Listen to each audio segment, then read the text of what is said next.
Hello there, and welcome to this collection of notebooks and tutorials on multi-rate signal processing. This is a course offered by Professor Schuller at the UMNL University of Technology. I am Renato, and on this notebook we'll talk about windows. So we're going to see how to design a window using optimization, and also we'll take a look at the characteristics of different window types that already exist. So let's get started. So how do we design window functions to obtain higher stop band attenuation? We need to think about two versions for windows, one with even and odd length. So we now analyze a few common types of window. We will start with the rectangular window, which is equals to a 1 for n going from 0 to L minus 1, where L is the length of the window. So we can design here our window, a rectangular window with L equals to 16, and we use SciPy signal frec to compute its frequency response. And we have the frequency response here and the normalized frequency from 0 to pi, our magnitude in dB. Here we can observe that its main lobe has a 3 dB width of about 0.05 pi. It's approximately 0.16, and the side lobe attenuation is about minus 15 to minus 25 dB. We can design different windows which de-emphasize a transition region from the passband to the stop band and emphasize the stop band attenuation more than the passband attenuation. So this can be seen as a minimizing weighted squared error function, where the parts that we want to emphasize get a higher weight. We can formulate an error function with a weighted square error as follows. Here we have PB and TB, and the number of frequency samples in the passband and the transition band respectively. So here we are defining our error function. In this case we are using 512 frequency samples. Here we have our desired passband, so we are dividing this number by 4. Here we have our desired transition band, we are dividing this number by 8. Here we are computing these frequency response using frec, and here we are defining our desired frequency response. So we are concatenated ones and then zeros, and we are taking into account the desired passband and the desired transition band. Here we are computing the weights, so we are giving more emphasis depending on if we want to emphasize the passband or the stop band attenuation, de-emphasize the transition region. So in this case here we are multiplying this part here by 1000, and our error will be, we're summing here absolute value of the H, so our frequency response, minus the H desired that we define here, and we're multiplying by the weights. We can then apply some optimization to obtain the window or filter samples which minimize this error, for instance using SciPy optimize. In this example, a window or filter H, depending on how it's used, of length 16 samples or taps is obtained by this way here. So here we are using from SciPy optimize opt, we pass this error function we defined here, we give this initial values, so it's kind of the guess, the starting point, and then this function will minimize this error function, and we will have here the our window or our filter H. So we get the samples or impulse response, and we plot, we see here. Observe that the negative sign doesn't matter because we only optimize for the magnitude, and the magnitude of the frequency response is given here. We're using frec once again to plot the magnitude in dB. We have our normalized frequency, and here is our magnitude of the frequency response. Observe the decently high stop band attenuation of about minus 80 dB. So usually this optimization gives the best answer for most applications, but there are also more prefabricated windows for filter design with different trade-offs of transition bandwidth and stop band attenuation for convenience.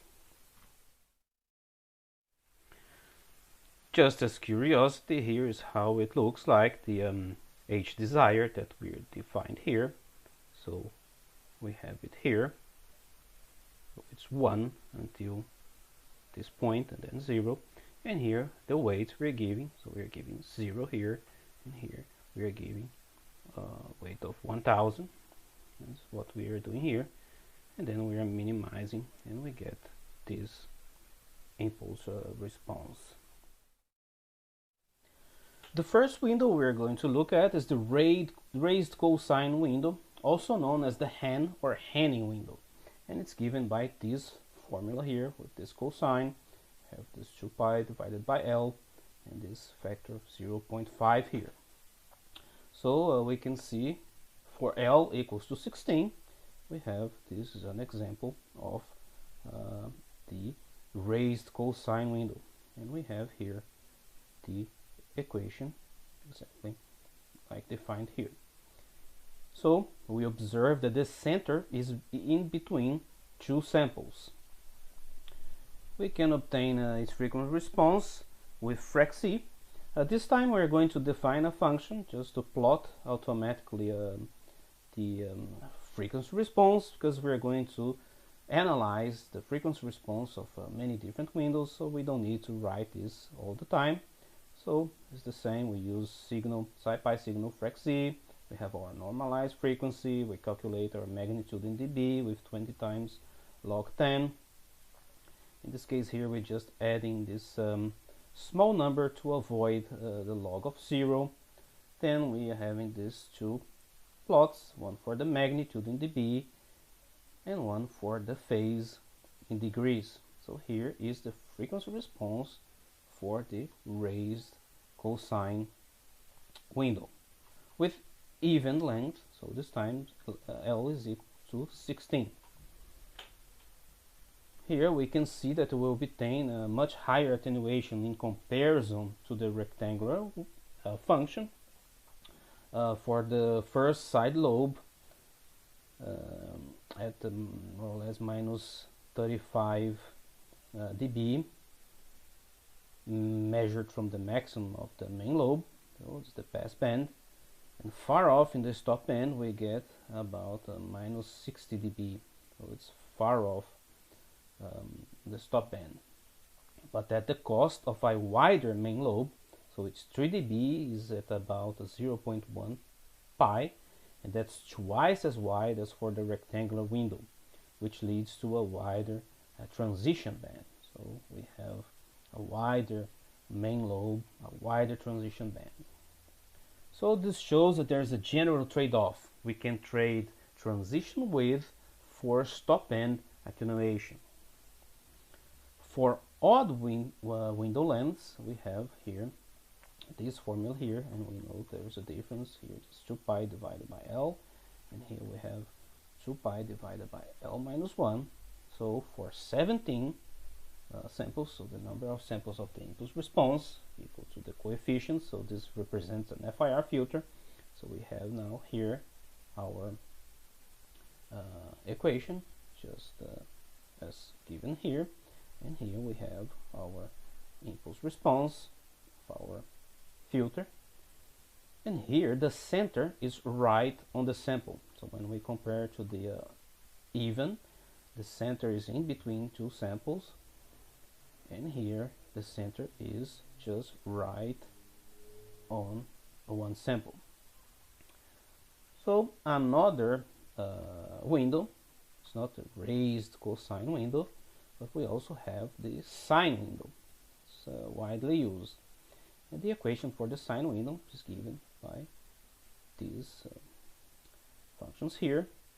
We have this for even lengths or for odd lengths.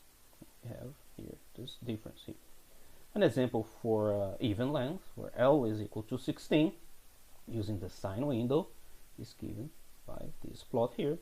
And we notice is quite different from the raised cosine. We have here this shape, and with the sine we have this shape here, and the frequency response is given by this plot here. And here we can see that the main lobe is somewhat narrower than when compared to the raised cosine, with a 3 dB width of about 0.04 pi, but the first side lobe has only minus 20 dB attenuation. But the further side lobes increase in attenuation. So this attenuation is more than when compared to the rectangular window, but less than for the raised cosine. On the other hand, its transition bandwidth is less than for the raised cosine window. So we always have this trade-off of the transition bandwidth and stop band attenuation. Observe that this always results in positive values for the window functions and that they are perfectly symmetric. For odd lengths, there is a sample right at the center, and for even lengths, the center is right between two center samples. Another well-known window is the so-called Kaiser window. It's given by these more complex equations here, where the Bessel function is used. And we have here this IO, the Bessel function, given by this function here, where in practical designs often the first 20 terms are used, and you can refer for these wavelets and filter banks by Strang and Nguyen. And the parameter beta here is used to trade off the transition bandwidth of the filter and the stop band attenuation. So an example for L equals to 16 and beta equals to 2. We have here, there is a numpy already embedded Kaiser function, so we don't need to write all these equations, so it's very convenient. We can use a numpy Kaiser. Here we pass the length and the beta, and here we have our plot of the Kaiser window, and with frac C we obtain the frequency response. And here we can see that the main lobe, so the pass band and the transition band for beta equals to 2, is even narrower than for the sine window. The first lobe also has about minus 20 dB attenuation, but the further side lobes don't have much increasing attenuation. If we increase beta from 2 to 8, so we just change this value here, and we have this shape for the Kaiser. And now we have a very different frequency response when compared to this one. So here we can see the other extreme with a very wide main lobe, so the pass and the transition band, but the first side lobe we already have about minus 60 dB attenuation, which would fulfill our requirements, for example, for an anti-aliasing filter. Another example is a window used by the Vorbis. So you can take a look at this PDF, which is the Vorbis specification. So the Vorbis is a perceptual audio codec, is intended to allow maximum encoder flexibility, allowing to scale competitively over a wide range of bit rates, and they use windows there as well. And it's given by this equation here. So we have this squared sine, and for L equals to 16, so an example with even length for the window. So we're defining here this equation, and we have this kind of shape, and the frequency response is given here. So here we can see that the main lobe is wider than when compared to the sine window. The first side lobe also has about minus 20 dB stop band attenuation, but the further side lobes, so here we are at more or less minus 20 dB, and the further side lobes increase, and here we are almost on minus 40 dB. So it results in a good stop band attenuation, but it's lacking the additional parameter like we saw with the Kaiser window. So the MPEG AAC audio decoder also uses an optimized window function. It's the so-called Kaiser-Bessel derived window, and it results from numerical optimization.